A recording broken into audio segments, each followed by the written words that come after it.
Hello, and welcome to another episode of Court to Court with the Esquire Coach. We have an exciting episode for you today as we have Nyah Leveretter joining us today. Nyah is a women's college basketball player who has an incredible background and story that she is here to share with us. Nyah recently graduated from the University of Kentucky with a degree in broadcast journalism. During her time at Kentucky, she played in 65 games, 32 of which she started. She averaged close to 4 rebounds and total 15 blocks during her junior season before sitting out the remainder of the season due to an injury. Nyah was a member of the 2022 SEC championship team that beat South Carolina in a nail-biting 64-62 victory over the Gamecocks. Also, during her time at Kentucky, she served as the University of Kentucky Student Athlete Advisory Committee Vice President and was a member of the NCAA D1 Student Athlete Engagement Group. Nyah will now be taking her academic and athletic talents to the University of Georgia this upcoming school year and basketball season. Welcome to the show. Thank you. So I would like to get started with giving you the opportunity to tell us a little bit more about yourself. Okay, so I'm 22 years old, like you said, graduated from the University of Kentucky, and now I'm attending the University of Georgia. I started playing basketball when I was 5 years old in Japan. I lived there because my dad was in the army. So we were stationed in Okinawa for a while. That's the first place I picked up a basketball. But I'd say the first place I started taking basketball very seriously was my hometown of Blythewood, South Carolina. Oh, wow. Outside of basketball, like I said, journalism. So I want to do sports reporting. I kind of want to stay in that realm of anything related to sports and athletes, but just helping other players tell their stories and what makes them off the court or off the field or whatever it may be in their respective sport. And I like to cook. I like to cook. I like to play Fortnite. Those are the things I like to do outside of sports. Yeah. Cool. That's awesome. That's really cool. Your time in Japan, starting basketball over there. One thing you didn't mention that I asked is I understand you were quite the volleyball player as well. Yes. I always act like that's a past life, but yeah, I played high school and club volleyball for about, I want to say 6 years. I started in middle school, and that's how I met like all my best friends now. But I love volleyball because it helped me translate some things into basketball in terms of like rebounding and touching the ball at the highest point possible. But that was a really good time, and I always try to find my way to a volleyball game while I'm at school too, because I miss it just a little bit. That's great. That's great. And I think it's some good points that you made about how your experiences playing volleyball translated to basketball. I think sometimes athletes get so singular focused on one sports that they miss how some other sports can help them in another. So Right. Very that's true. great. So you're playing college sports in a very exciting time where college athletes are able to get NIL deals. So I'd like to ask you now, like, when did you land your first deal? Who was it with and what was required? I think my first deal, when did NIL pass? Like 3 years 2021. Yeah, 2021. years Yeah. ago. This Yeah, is I'm the right. third year. Yeah. Um, it's been a really good experience. I think my first couple of deals were with Reed's Jeweler and then Crystal, like the burger joint. Um, I don't really remember how those came about. I think the representatives just DM me, and this is kind of like when it was brand new, so everybody was kind of shy about how to go about it. But I just remember them DMing me, and then we just had to make sure the dates lined up and that I let my university or academic program or athletic program know that this is what I'm doing because those are the rules. But it was a really exciting time, kind of confusing just because this is like untouched territory. But I think back then my school, Kentucky, they did a good job of coming in as soon as it passed. Like, here's the rules, what you can do, what you can do, how you should go about it, how you should represent yourself. So it's been a really good experience. And then it's just gotten better as time has passed. Yeah. So from then getting those initial deals to now, like what things have changed? Like, do you reach out to deal to brands more yourself, or do you find that they still continue to reach out to you? Or Kind of both. I guess now the difference for me is it's more strategic about going about NIL. So before, like I said, they were just deeming me and it was just like, okay, yeah, sure, I'll do this, research the company, see if it's something that aligns with my ideas and thoughts. And if I like the brand, if I truly use the brand. And now it's just like looking at analytics and data on your social media and seeing what you can do for a brand. Like there's just a lot more in-depth thinking in the approach to NIL now. So how would you suggest an athlete who's trying to get started approach NIL as the landscape has evolved?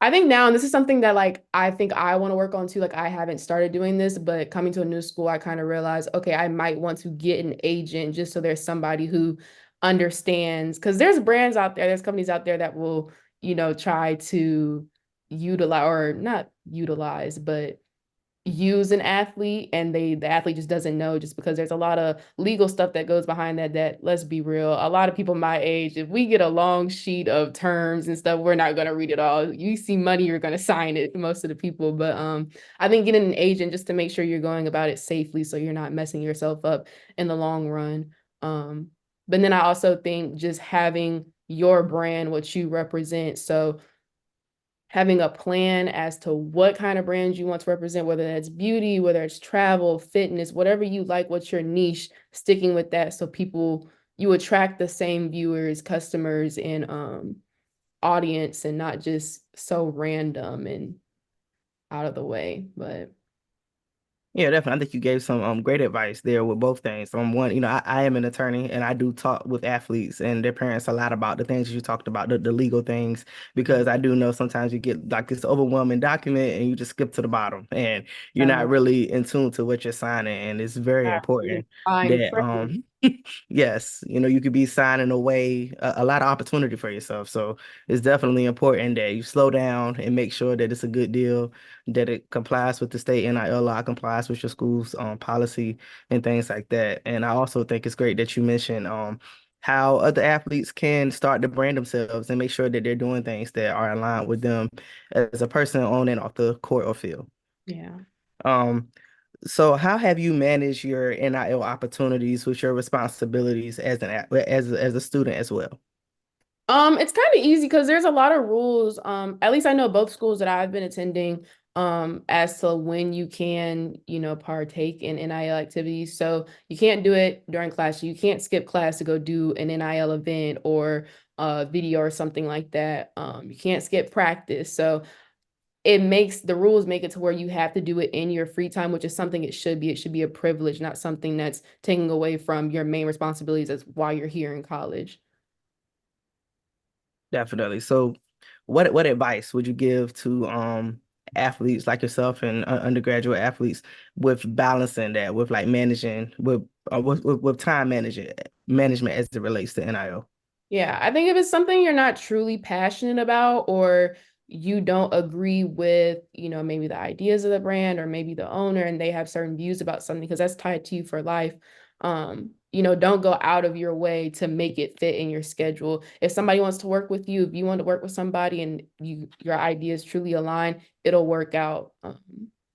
And then also don't forget, like at the end of the day, yes, I'm in grad school, but everybody else is undergrad. Like you're still a kid. So don't use up all your free time just chasing the money because college is still an experience in itself. Like I said, it's something that is a privilege and you don't want it to become a second job or something that, kind of gets you off whack with the main reason why you're here being a student athlete. Yeah, I think that's great advice to definitely help you maintain the aspect of being a student and make sure that you're not letting NIL take away from like some of the on-campus things and just your broader experience as a student and a college athlete. Yes, that's definitely great advice. You mentioned how Kentucky and Georgia was able to kind of help you navigate the NIL process. So, I just want to ask, like, what type of resources did those schools have, and who were you able to reach out to specifically on campus for that help, and who should other athletes look for on their campus to get that kind of help? Yeah, I think the first step is compliance just because they have all the rules, all the layouts, as to what you can do so that you don't run into any trouble, that you're doing it responsibly. Because you make one wrong move and your eligibility can be gone just because you want to make some money or do an event or host an event. I also think Most schools have an NIL director, whether that's like specifically to your team. I know we had one at Kentucky specifically to our team. And then here at Georgia, we have one that helps with all the sports, but another person is designated to each sport, or yeah. And I don't know, just getting in touch with them and making them understand your interest and what you want to do, what you like to do, so that they can help you, form a email that you want to send to a brand. Or if somebody reaches out at the school and is like, hey, I want an athlete that is into fitness or video games to represent this for me, then they know who to go to actually do that for them. So I think building relationships with compliance, people who are in the compliance office, and then the NIL office as well. Great. Let me see. So, in a lot of states, high school athletes can engage in NIL deals. So, do you like have any advice that you may give to like a high school athlete who may be thinking about doing this in high school and carrying it over to college?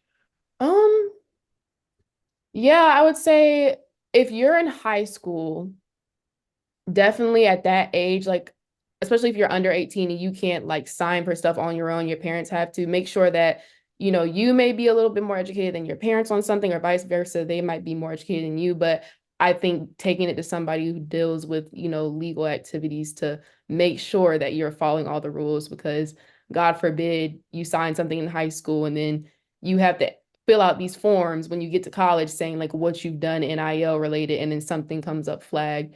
That would just be a bad situation. Um, I also think too, if you have NIL deals in high school and the contract, just talks about in high school, when you go to your respective college, trying to build those same relationships so you can still keep those NIL sponsorships or NIL representations when you go to your new college or when you go to your college.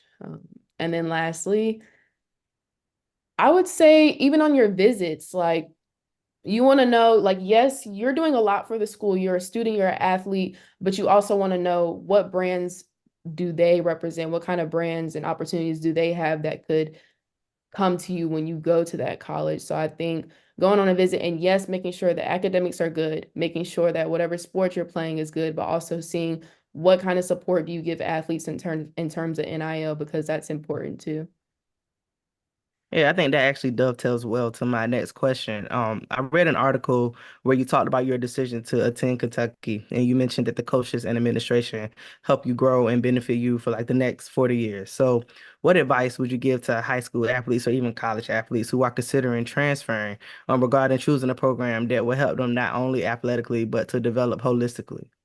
Yeah, I would say go somewhere where there's genuine relationships. Like one day the basketball is going to stop dribbling for me. And I don't want to just only talk to those people when I'm playing basketball. I want to be able to call on these people a few years later from now. And when I get my first job, like call them and thank them for what they did for me in order for me to get here. And then outside of like athletic growth, student growth, but even like professional development growth. So just public speaking or knowing how to shake somebody's hand and introduce yourself, things like that.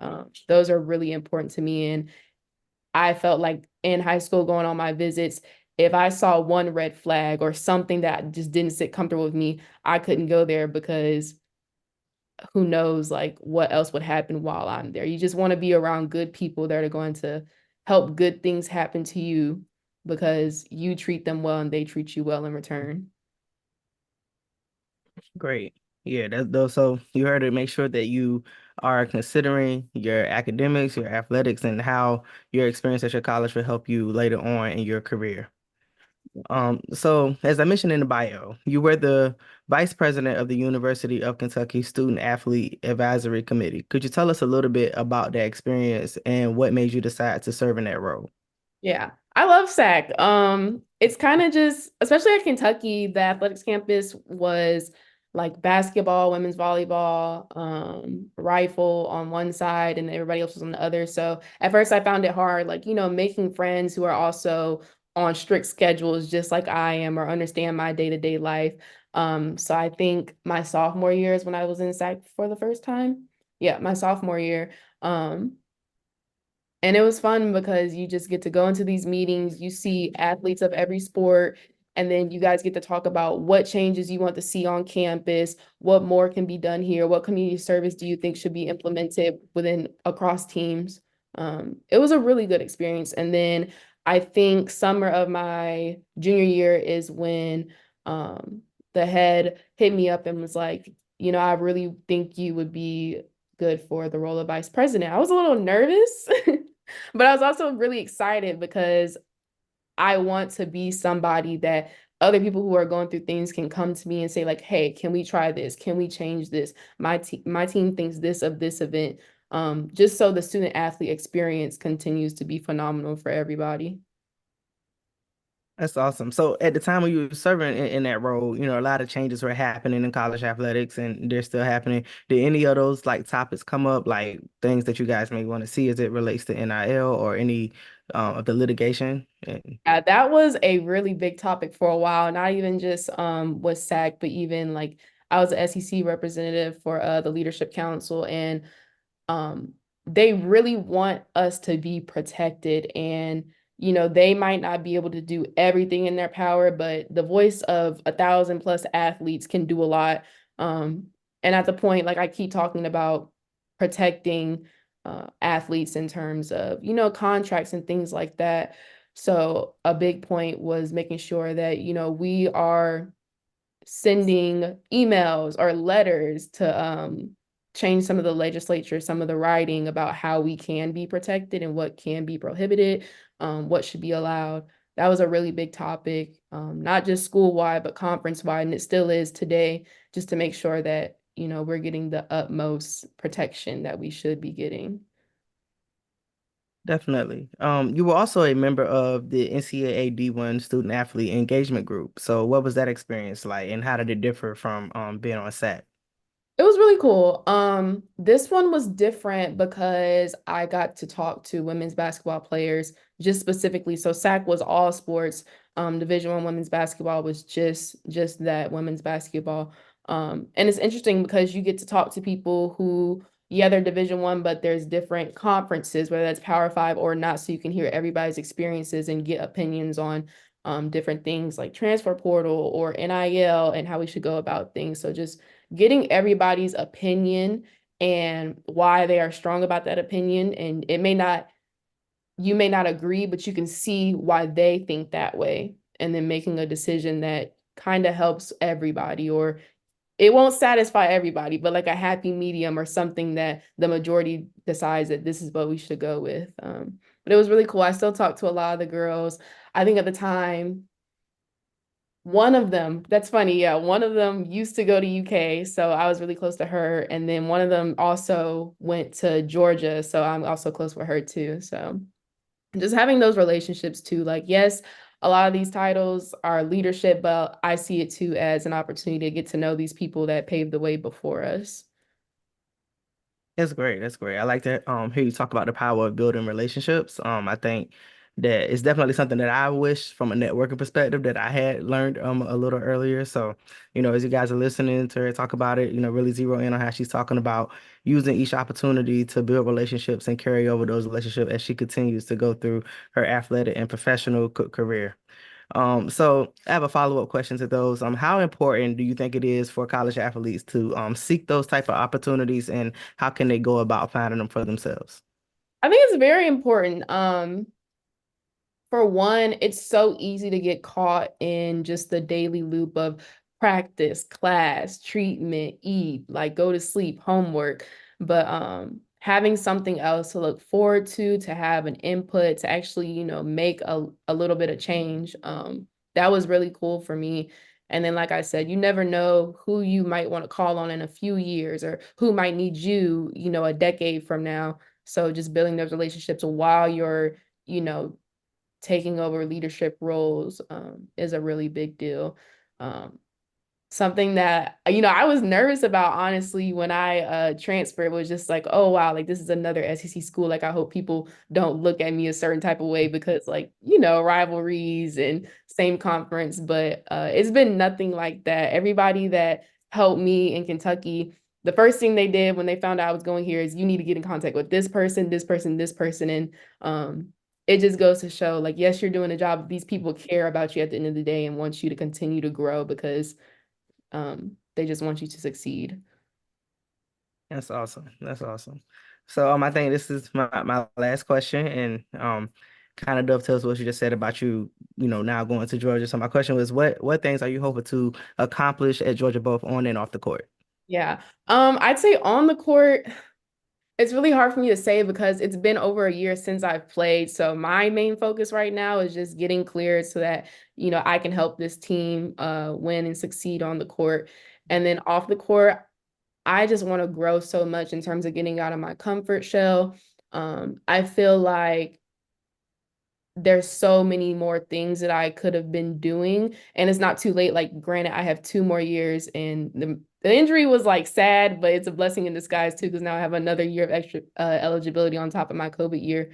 But just maximizing, what I'm making in terms of journalism, whether that's a podcast, whether that's videos, internships, shadowing, just doing as much as I can to get my name out there, and then just making memories because you don't get college back. And um I don't know what I would do if I knew I only had 1 year. Thank God I have two, but I'm just trying to do the most on the court, off the court, and then just make memories, meet good people, and build more relationships because those aren't going to go anywhere after I leave here. That's awesome. I know I said that would be my last question, but I would like to ask one more because you talked about coming back after your injury. So just do you have any advice for any athletes who may be similarly situated trying to make a comeback? Yeah, I would say get help mentally before you feel like you need it. I'm a very positive person. If you ask anybody who knows me, like I'm the first one if something goes wrong, like we're good, like we're all right, slapping hands, like we're good. But I think my injury, that's the first time I've ever, fell into like sadness. And it was really hard for me to not overcome, but even just recognize because I'm like, this is not me. Like, why am I feeling this way? Why is this so hard? Um, but then finding other things to find joy in, whether that's encouraging your teammates off the court or finding something else to do that you might not be able to be in practice. Find another hobby like outside of practice that brings you some joy, some fulfillment so that you don't, feel useless or like powerless. So yeah, just talk to somebody because guarantee somebody understands what you're going through. And even if they can't, they can point you in the right direction of who to talk to help you get through that. Um, and then it's not linear. Healing is not linear mentally, emotionally, physically. Like there'll be bad days, there'll be good days, but as long as you're in the care of people who are going to take really good care of you, you'll be fine. Thank you. Thank you for that. That's all wonderful advice. So I would like to thank you for joining us today, and I would like to give you the opportunity to tell everyone where they can follow you and how they can connect with you. Yeah, so my Instagram is Nyah.lev, Nyah.Levv. DM me, comment under my pictures if you want to talk about anything, have a question. I love getting to know people. I love spreading some wisdom that I have because I wish I would have had somebody like that, when I was in middle school or high school. So don't be afraid. Definitely. Well, thank you and good luck on your upcoming season.